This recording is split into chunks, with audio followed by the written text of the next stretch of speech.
네, 고성국 칼럼 진실을 밝히기 위해 박선원을 고소했습니다. 제가 어제 고소장을 법률 대리인을 통해서 접수했습니다. 이렇게 체제 전쟁을 하다 보면 쌍방간의 고소고발은 불가피합니다. 그런데 저 좌파 것들은요, 워낙 오래된 교육과 노하우를 전수받아서 그런지 우리 자유파가 고소를 하면 어쨌든 맞대응을 하려고 그래요. 또 이 고소고발이 상대방에게 심리적 타격을 주고 발을 묶는다는 생각을 아주 철저하게 교육받고 있기 때문에 뻑하면 고소하고 고발합니다. 박근혜 대통령 탄핵 반대 투쟁에서부터 윤석열 대통령 탄핵 저지 투쟁에 이르기까지 지난 10년 동안 좌파들로부터 고소고발 당하지 않은 정치인 유튜브가 있다면 그 사람 진짜 자유파 활동 제대로 안 한 사람이라고 저는 생각할 정도입니다. 그런데 한 가지 다른 점이 있어요. 우리 자유파는 저쪽에서 공격이 좀 뜸해지면 그냥 그걸로 이 문제는 지나갔다 생각하고 자꾸 덮어버리는 경향이 있어요.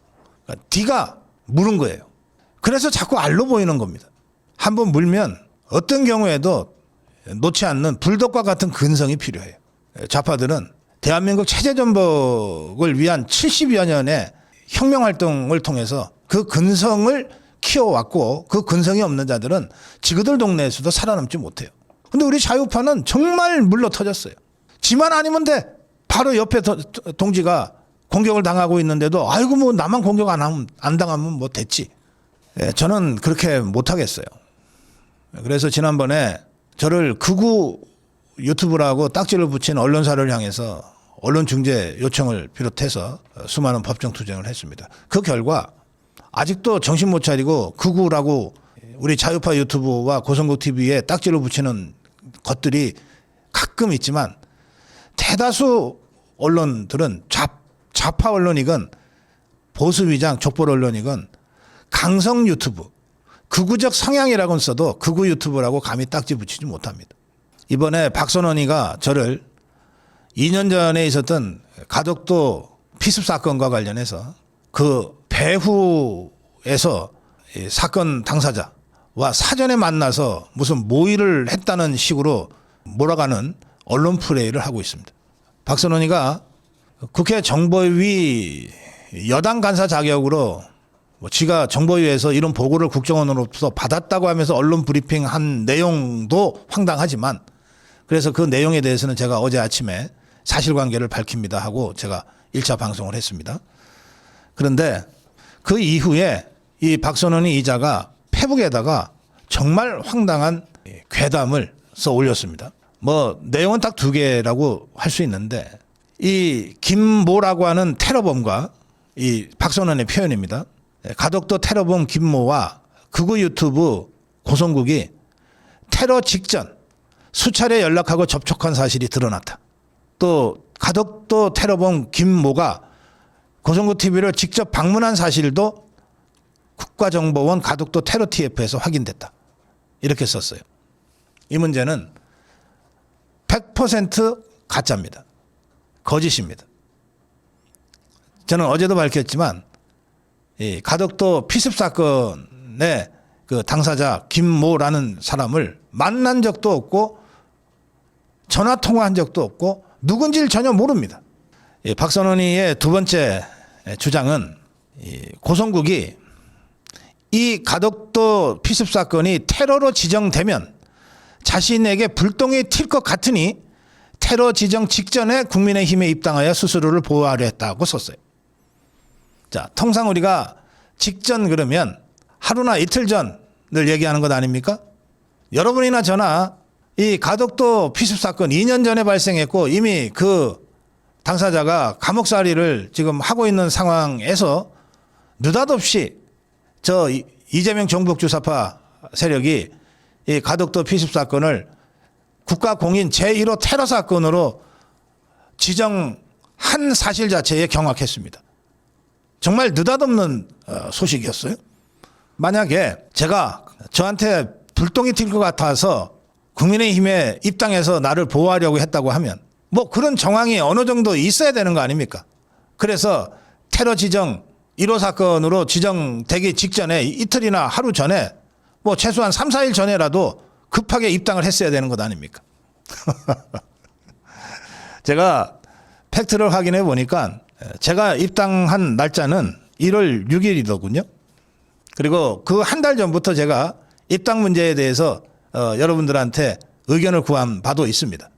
장동혁 대표의 힘을 실어주기 위해서 또 책임당원 100만 시대를 장동혁 대표가 열었는데 200만 책임당원 시대를 열기 위해서 제가 작은 미랄이라도 됐으면 좋겠다는 뜻을 우리 방송에서도 얘기했고 또 제가 뭐 공인은 아니지만 어쨌든 우리 아미고 동지들과 함께 하고 있기 때문에 고성공 본부장이 아미고 본부장 단톡방에서 고성국 박사의 입당에 대해서 어떤 의견들을 갖고 계시냐고 의견을 수렴하기도 했습니다.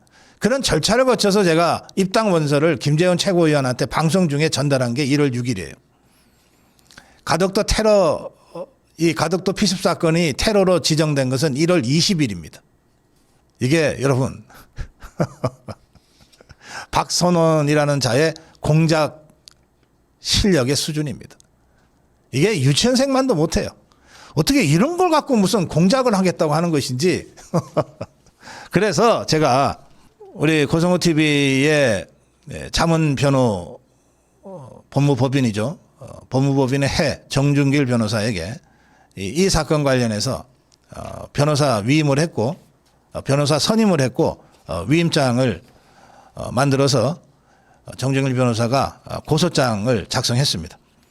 박선원과 이 박선원이한테 누군가가 정보를 줬으니 박선원이가 그 정보랍시고 그걸 가지고서 이렇게 고성국을 음해하고 중상모략해서 몰고 가고 있으니 그 박선원에게 이 정보를 준 누군가, 그건 우리가 이름을 알 수 없죠. 신분을 알 수 없죠. 그 성명불상자 이 두 사람을 정통망법 위반 명예훼손으로 고소했습니다. 동시에 저희가 저를 빨리 소환 조사하라고 하는 요청서도 접수했습니다. 수사 소환 요청서라고 하는 것인데요. 고성국은 제가 요청인이 되는 겁니다. 박선원 등을 정통망법 위반 명예훼손으로 고소하였는 바 이와 별도로 요청인 고성국이 박선원 등의 정보 공작으로 인해 피해를 최소화하기 위해 언제든 출석해서 조사받을 용의가 있으므로 신속하게 소환 일정을 정해 통보해 주시기 바랍니다. 제가 어제 사실관계는 이렇습니다라고 제 방송을 통해서 알렸는데 그 방송 내용을 많은 언론이 보도를 했습니다. 시사저널은 고성국 테러범 아들만 연락, 테러범과는 만난 적도 통화한 적도 없다 일축, 사건 닷새 후에 아들이 아버지 메모가 있다며 제작진과 연락, 이렇게 보도했습니다.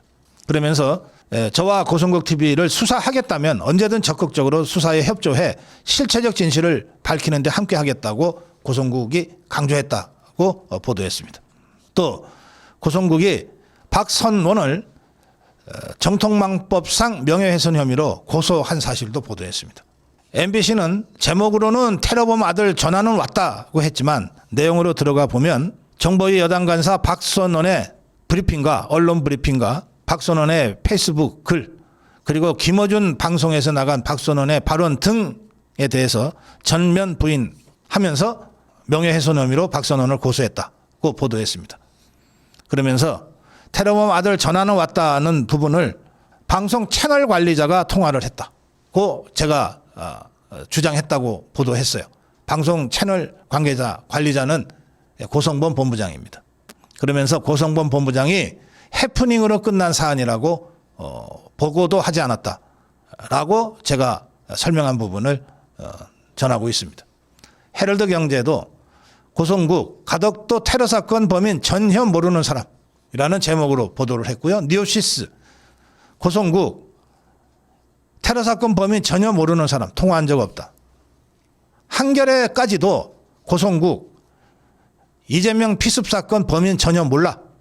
사건 5일 뒤에야 공식 폰으로 김 씨, 그 범인의 아들의 문자가 왔다. 그런데 두세 차례 통화 후에 문건도 오지 않아서 연락도 없어서 해프닝으로 끝난 사안이다.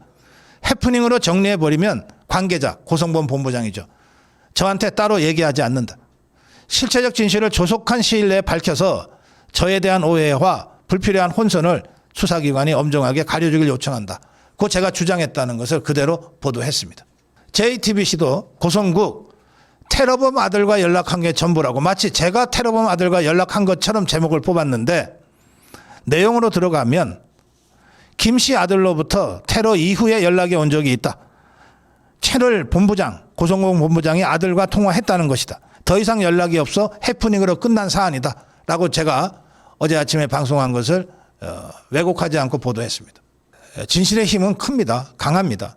제가 어제 아침 즉각 사실관계를 여러분께 알려드렸고 기자라고 하는 직종에 근무하는 사람들은 좌파 언론이건 보수의장 족벌 언론이건 그래도 기자, 프레스, 기자증을 갖고 다니는 사람이면 최소한 육하원칙이라고 하는 것은 대학 다닐 때부터 귀에 못이 박히도록 배웁니다. 누가, 언제, 어디서, 무엇을, 어떻게. 그런데 왜? 이 6개가 없으면은 기사가 안 된다는 거예요. 이걸 못이 박히도록 배워요. 박선원이의 저 언론 브리핑과 페이스북 글과 김어준 방송에서의 이 선동이 적어도 기자라면 그게 한겨레 신문 기자건 JTBC 기자건 조선일보 기자건 뉴시스 기자건 누가 왜 언제 어디서 어떻게 왜 하나도 지금 맞는 게 없잖아요. 그래서 뭐 그자들이 뭐 저를 좋아하거나 옹호할 리가 없는데 그자들까지도 지금 제가 사실관계를 밝힙니다고 한 이 어제 방송 내용을 기사로 안 할 수가 없는 거예요. 네, 제가 박선원을 고소했습니다. 제가 직접 했으니까 고소했습니다. 그리고 TF건 국수본이건 어디건 좋다. 신속하게 수사해달라. 제가 요청했습니다. 저는 박선원 따위와 사실관계를 가지고 언론 플레이를 통해서 무슨 논란을 일으키고 싶지 않아요. 그게 무슨 제 상대라고. 다만 어쨌든 저런 공작질을 대놓고 하고 있으니 강제 수사권을 가진 수사기관에 의해서 사실관계를 신속하게 밝히고 국민들한테 알리는 것이 필요하겠다. 그런 생각으로 고소도 했고 신속한 수사 요청도 서류로 접수를 해놓은 상태입니다. 여러분 아무 걱정하실 거 없습니다. 오죽 저것들이 급했으면 이런 황당한 중상모략과 허술한 시나리오를 가지고 저를 공격해 될까 좀 우습기도 하고 가소롭기도 합니다. 오늘 고성국 칼럼 진실을 밝히기 위해 박선원을 고소했습니다. 여기까지 하겠습니다.